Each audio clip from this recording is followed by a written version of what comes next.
Hello दोस्तों, good morning. Date है आज 11 मई 2023 और स्वागत है आपका डीयू डेली न्यूज़ अपडेट में। वीडियो की शुरुआत करते हैं एक खूबसूरत मोटिवेशनल कोट के साथ। ज़िंदगी में उतार चढ़ाव आने बहुत ज़रूरी हैं, पता तो चले किसने चढ़ते वक्त धक्का लगाया और किसने उतरते वक्त। आज की इस वीडियो में हम उत्तराखंड एग्जाम से जुड़ी खबरें और कुछ करंट अफेयर के महत्वपूर्ण टॉपिक और एमसीक्यू को डिस्कस करेंगे। पहली न्यूज़ है, भर्ती परीक्षाओं में नकल रोकने की जिम्मेदारी अब पुलिस पर। अधीनस्थ सेवा चयन आयोग की ओर से कराई जाने वाली परीक्षाओं में चेकिंग का जिम्मा अब पुलिस पर रहेगा। पुलिस परीक्षा केंद्रों पर अभ्यर्थियों की तलाशी के साथ नकल कराने वालों पर नजर रखेगी। आयोग के अध्यक्ष जीएस मार्तोले ने बुधवार को हल्द्वानी में प्रेस वार्ता कर नई व्यवस्थाओं की जानकारी दी। तो फ्रेंड्स, जो आगामी परीक्षाएं हैं यूके ट्रिपल एसएससी की, जो एग्जाम कंडक्ट करा जाएगा, सचिवालय रक्षक परीक्षा 21 मई को ये परीक्षा आयोजित की जाएगी। बंद दरोगा का 11 जून को और स्नातक स्तरीय जो वीडियो वीडियो परीक्षा है 9 जुलाई 2023 को ये आयोजित की जाएगी। ओएमआर सीट में छेड़छाड़ के आरोपी 7 अभ्यर्थियों पर रोक। अधीनस्थ सेवा चयन आयोग ने 2 और परीक्षाओं में गड़बड़ी के आरोपी 7 अभ्यर्थियों को आगामी परीक्षाओं के लिए प्रतिबंधित करने का निर्णय लिया है। इसमें टेक्नीशियन टीजी2 परीक्षा के 6 और कनिष्ठ सहायक परीक्षा के 1 आरोपी शामिल है। आयोग के सचिव जीएस रावत ने बताया कि 2017 में कराई गई टीजी2 परीक्षा में ओएमआर सीट में गड़बड़ी में पाए गए अभ्यर्थियों को यहाँ पे प्रतिबंधित करने का नोटिस जारी किया जा चुका है।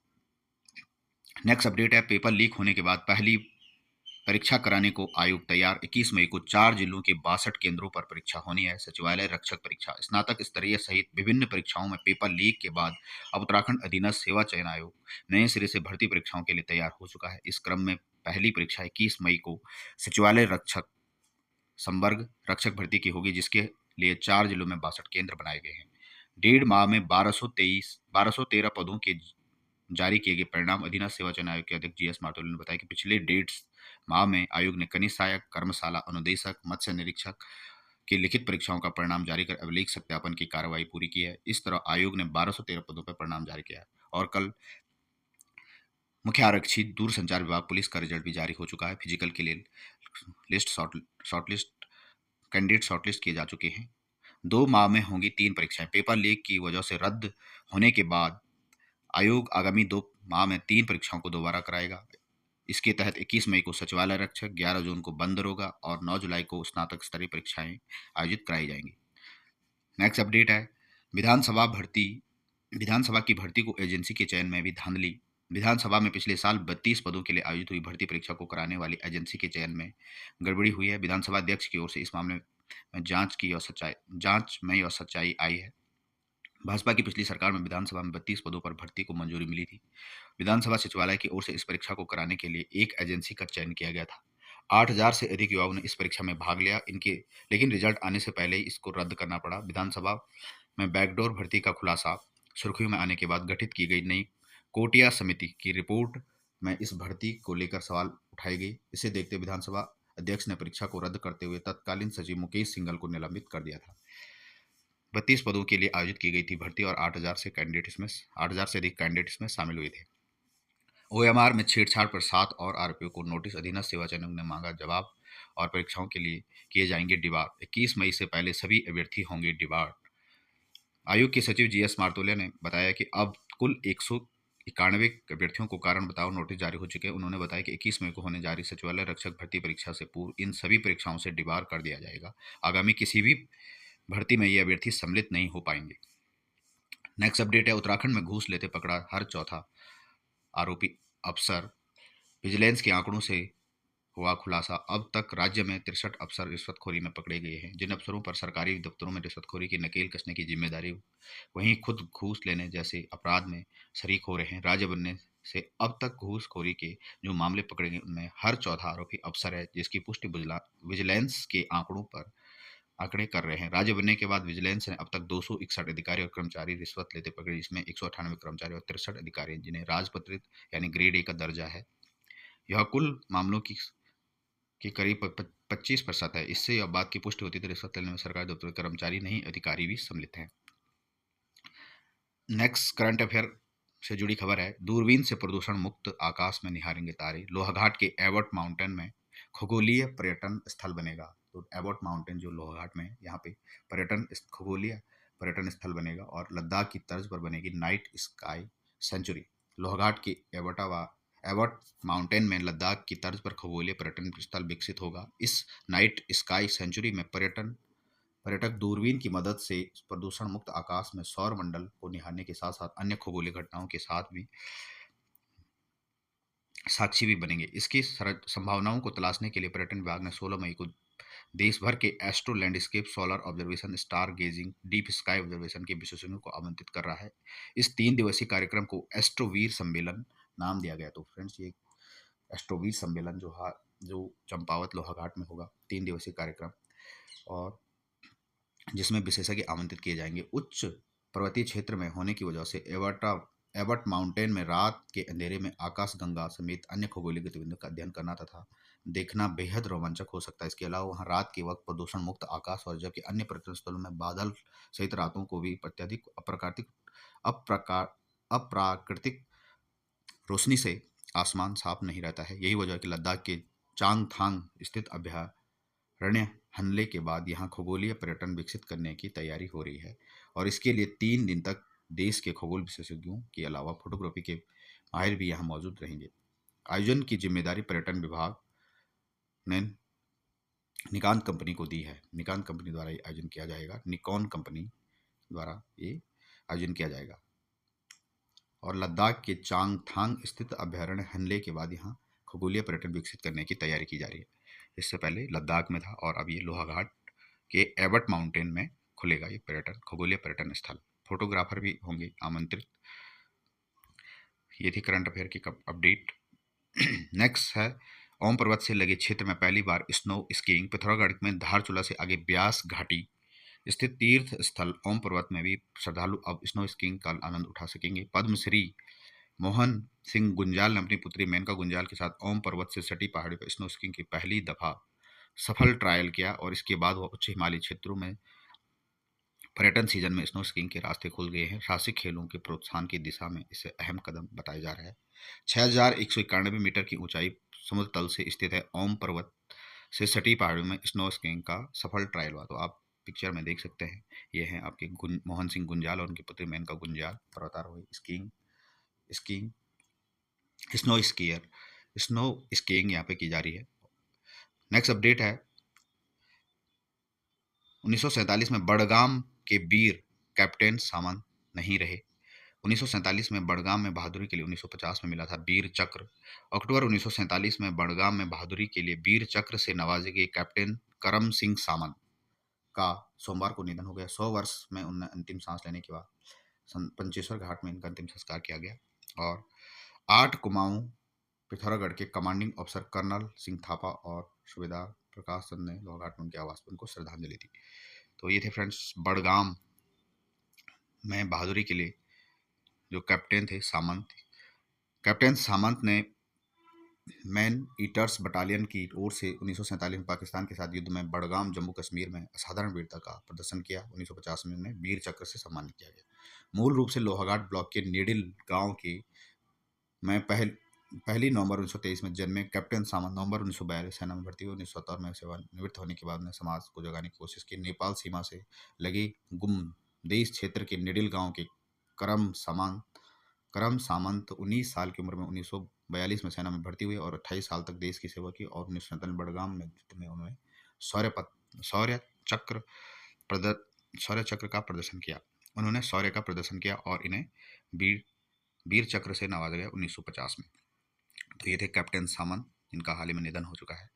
नेक्स्ट अपडेट है उत्तराखंड करंट अफेयर से कि डॉक्टर निशंक को मिलेगा भारत गौरव सम्मान। पूर्व केंद्रीय शिक्षा मंत्री डॉक्टर रमेश पोखरियाल निशंक को उत्कृष्ट साहित्य के लिए भारत गौरव पुरस्कार से सम्मानित किया जाएगा। उन्हें यह पुरस्कार 12 मई को लंदन में ब्रिटिश संसद में मिलेगा। यह सम्मान समारोह देश विदेश से विभिन्न क्षेत्रों के विशिष्ट अतिथि में शामिल होंगे इसमें, और इनमें भारतीय फिल्म निर्देशक मधुर Bhandarkar, Gayatri Parivar, Chinmay Pandey, Vedanta group, GMD, Naresh Trehan, Jet Airways, Ankit Jalan वैज्ञानिक, सन जिनोवा, अर्चना समेत कई प्रसिद्ध शख्सियत इसमें शामिल होंगे। 10वें संस्करण में ब्रिटेन के सांसद Virendra Sharma, House of Lords baroness Sandeep Verma, House of Lords Rami Ranger भी इसमें उपस्थित होंगे।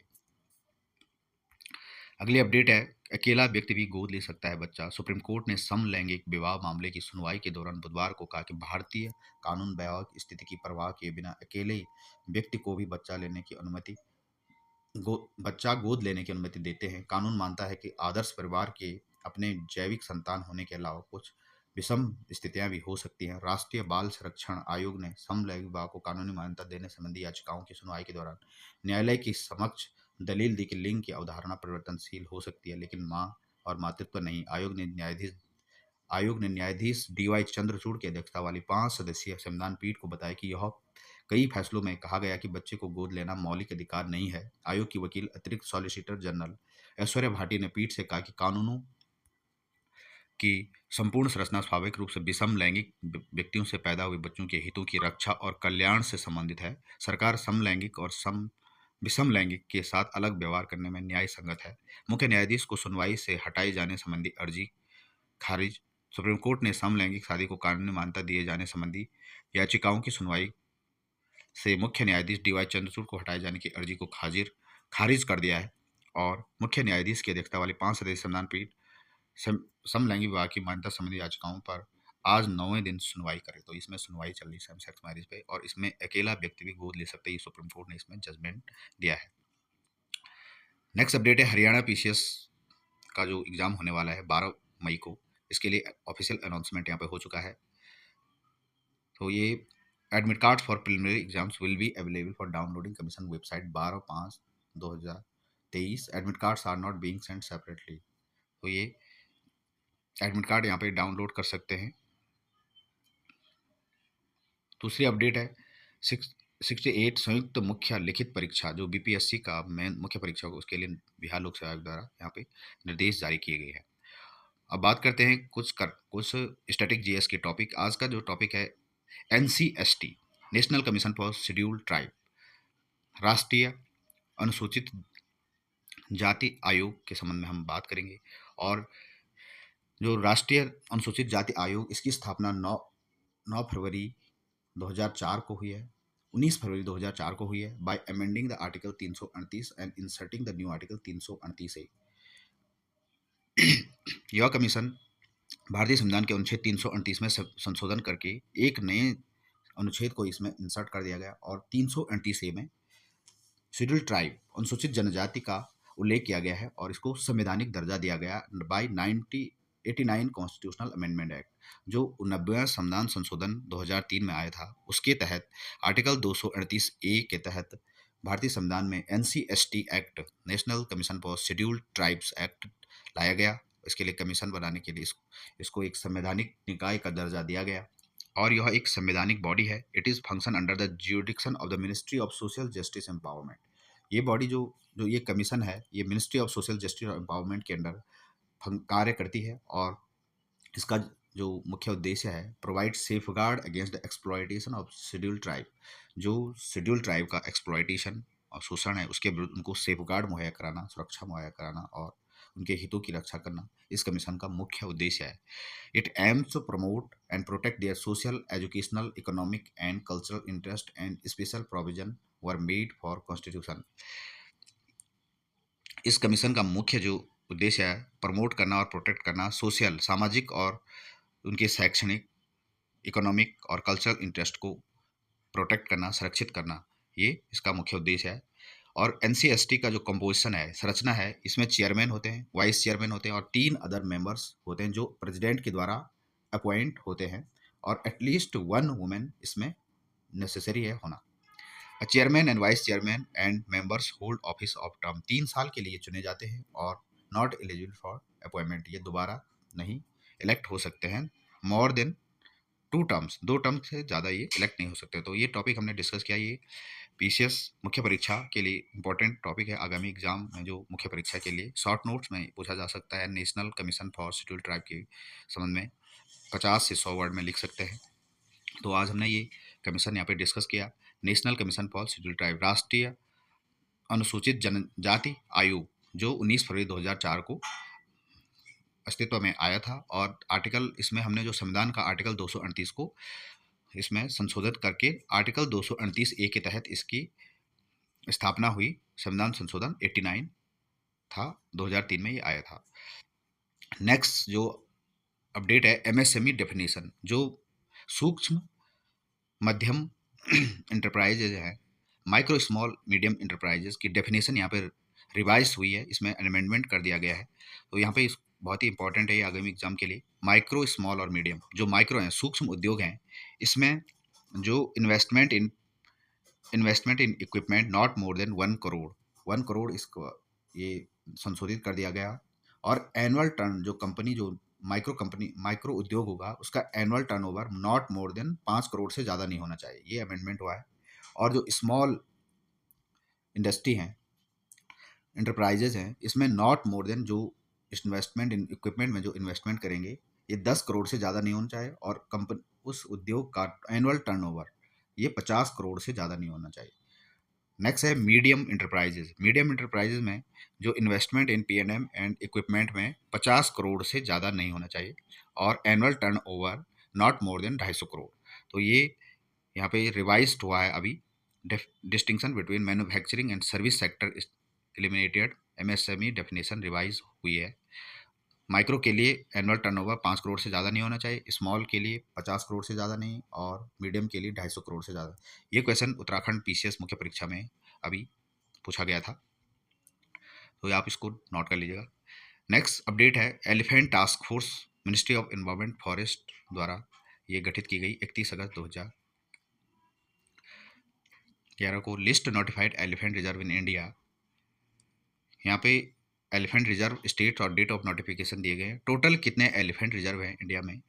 33 एलिफेंट रिजर्व यहाँ पे दिए गए हैं, और ये सूची आप देख सकते हैं। पहला जो था elephant reserve रयाला ER Andhra Pradesh में था, 2003 को ये नोटिफाइड हुआ, जो 766 टोटल इसका एरिया है।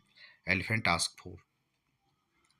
और जो लास्ट है eastern Dooars ER West Bengal में, ये एलिफेंट रिजर्व है। तो टोटल भारत में 33 एलिफेंट रिजर्व है। नेक्स्ट अपडेट है, कुछ हम यहाँ पे आंकड़ों की बात करेंगे। जो फाइनेंशियल इंडेक्स है, इसमें जो मीडियन एज है जापान की है जो 48.4, जर्मनी की 45, जर्मनी जापान की सबसे ज़्यादा एज है 48.4, जर्मनी के लोगों की है 45.9, और यहाँ पे इंडिया की है 28.4। नेक्स्ट डाटा है country with the highest life expectancy. Hong Kong की सबसे ज़्यादा लाइफ एक्सपेक्टेंसी है 85.29, और जो सबसे फ्रांस की है 83.1। इस सूची में आप देख सकते हैं। नेक्स्ट डाटा है country to achieve $1 trillion GDP. यहाँ पे कंट्री दिए गए हैं, किस कंट्री ने 1 ट्रिलियन जीडीपी किस ईयर में अचीव की। सबसे पहले अमेरिका ने की थी 1969 में 1 ट्रिलियन जीडीपी, उसके बाद जापान ने 1978 में, 1986 में जर्मनी ने, और इंडिया की बात करते हैं तो इंडिया, मैक्सिको और रशिया ने 2007 में 1 ट्रिलियन इकोनॉमी को ये पार किया था, ये आंकड़ा तो 2007 में। नेक्स्ट आंकड़ा है CO2 इमिशन, कंट्रियों द्वारा कार्बन डाई इमिशन किया गया है, यहाँ पे सूची दी गई। सबसे ज़्यादा जो CO2 इमिशन किया जाता है चाइना के द्वारा किया जाता है 30.9, यूएस दूसरे स्थान पे है, और इंडिया तीसरे स्थान पे है CO2 इमिशन में 7.3% के साथ तीसरे स्थान पे। तो ये आंकड़ा इंपॉर्टेंट है मेंस के एस्पेक्ट से।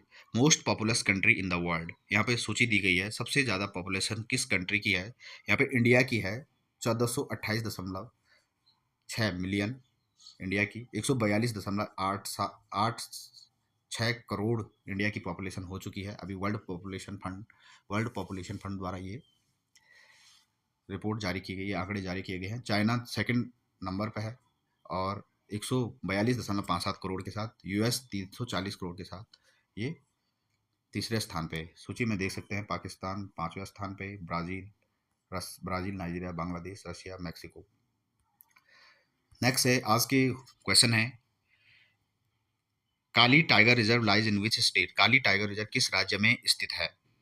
तो इसका राइट आंसर है option B, Kali tiger reserve. ये आपका डंडेली अंसी टाइगर रिजर्व जो उत्तरा कन्नड़ा डिस्ट्रिक्ट ऑफ कर्नाटक में सिचुएटेड है। काली टाइगर रिजर्व ये हाल ही में न्यूज़ में रहा है, और इसका राइट आंसर आपका हो जाएगा कर्नाटक, ऑप्शन बी इसका राइट आंसर हो जाएगा। डंडेली वाइल्ड लाइफ सेंचुरी और Anshi national park, two important protected area इस टाइगर रिजर्व में है। और डंडेली और Anshi national park are continuous to each other from a single track of protected area located in biologically sensitive western Ghat. और जो इस टाइगर रिजर्व में रिवर्स हैं, काली रिवर मेजर सोर्स है जो उत्तर कन्नड़ा रिवर की। दूसरा क्वेश्चन है, किस देश के कोविड प्रतिबंध शीर्षक 42 के रूप में जाना जाता है? Which of the following country COVID restrictions known as the title 42? इसका राइट आंसर है यूएसए, अमेरिका। ऑप्शन ए इसका right answer. United States getting ready to lift the कोविड-19 restrictions that have blocked migrant cause at US Mexico border seeking asylum since 2020। Covid restriction जो US में जानी जाती है title 42 के नाम से जानी जाती है, और ये मार्च 2020 में इम्प्लीमेंटेड हुआ था डोनाल्ड ट्रंप द्वारा। नेक्स्ट क्वेश्चन है, प्रोजेक्ट चीता के संदर्भ में कौन से कथन हैं, इन पर विचार कीजिएगा। भारत में चीता के पुनः परिचय की कार्य योजना के तहत 5 वर्षों में 50 चीतों को अफ्रीकी देशों से विभिन्न राष्ट्रीय उद्यानों में लाया जाएगा। इस परियोजना के हिस्से के रूप में 20 चीता नामीबिया से, 20 चीतों नामीबिया से 8, दक्षिण अफ्रीका से 12 के एनपी पिछले वर्ष में पेश किया गया था। 70 साल पहले भारत में विलुप्त होने वाले के बाद पहली बार एक मुक्त आबादी स्थापित करने के लिए। तो ये 2 स्टेटमेंट दिए गए हैं, यहाँ पे राइट स्टेटमेंट है, दोनों स्टेटमेंट यहाँ पे राइट है। ऑप्शन सी इसका राइट आंसर हो जाएगा। चीता जो भारत में cheetah back to India were initiated in 2009 by wild trust of India. जो भारत में चीता लाए गए थे, ये 2009 में लाए गए थे। और under the action plan for री इंट्रोडक्शन ऑफ चीता इन इंडिया, 50 चीता पहले लाए गए थे अफ्रीकन कंट्री से 5 सालों में। और मोस्ट सुटेबल साइट है कूनो पालपुर नेशनल पार्क। ये अभी हाल ही में न्यूज़ में रहा था, यहाँ पे चीता ने जन्म दिया था 2-3 बच्चों को। मध्य प्रदेश में है Kuno wild life Kuno national park. और नेक्स्ट क्वेश्चन है, अरब लीग के संबंध में कौन से कथन सही है, इन पर विचार कीजिए। और मध्य पूर्व और अफ्रीका के कुछ हिस्सों में अरब राज्यों का एक क्षेत्रीय संगठन है। लीग काउंसिल द्वारा किए गए निर्णय लीग के सभी सदस्यों के लिए बाध्यकारी है। इसका राइट आंसर है ऑप्शन ए, केवल फर्स्ट स्टेटमेंट यहाँ पे राइट है।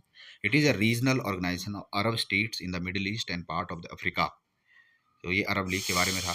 इसका गठन कायरा में हुआ था 22 मार्च 1945 को इसका गठन कायरा में हुआ था। और फाउंडिंग मेंबर हैं इसके Egypt, Syria, Lebanon, Iraq, Transjordan, now Jordan, Saudi Arabia, Yemen. Headquarter इसका इजिप्ट कायरा में है अरब लीग का। और Arab League is also called League of Arab States, is a regional organisation of Arab state and Middle East part of the Africa. Syria participation has suspended. Syria को यहाँ पे suspend कर दिया गया 2011 में, क्योंकि सीरिया में जो सिविल वॉर चल रही थी, इसके मद्देनजर इसको इस मेंबर करंटली इसमें 22 मेंबर हैं। यह इंपॉर्टेंट पॉइंट है, आप इसको नोट कर लीजिएगा। फलस्तीन इसमें जुड़ गया था, तो अरब लीग में टोटल 22 मेंबर हैं। नेक्स्ट क्वेश्चन है, विधान परिषदों के संदर्भ में निम्नलिखित कथनों पर विचार कीजिएगा। अनुच्छेद 123 के तहत राज्यों में विधायिका के 1 और 2 सदन हो सकते हैं। परिषद की स्थापना के लिए राज्य की विधानसभा को कुल सदस्यता के बहुमत के एक प्रस्ताव पारित करना होता है और विधानसभा के उपस्थित मतदान करने वाले सदस्यों को 2/3 से कम नहीं होना चाहिए। तो इसका राइट आंसर है आपका ऑप्शन बी, इसका राइट आंसर है। केवल सेकंड स्टेटमेंट यहाँ पर आया, to set up a council and legislative assembly of state must pass resolution of majority total membership not less than 2/3 of the member of assembly present and voting. Article 123, ये statement wrong हो जाएगा। 123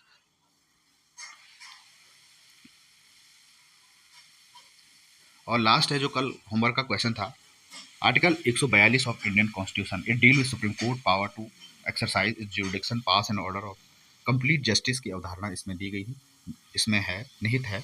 और राम जेठमलानी राम जन्मभूमि बाबरी मस्जिद land dispute में ये use किया गया article. तो दोनों स्टेटमेंट यहाँ पे राइट है, ये इसका आंसर था। वीडियो कैसे लगी कमेंट में बताइएगा, और thanks for watching my video. जल्द मिलते हैं नए वीडियो में, तब तक के लिए नमस्कार। जो चैनल पे नए हैं चैनल को सब्सक्राइब कीजिएगा। गुड बाय, टेक केयर, नमस्कार।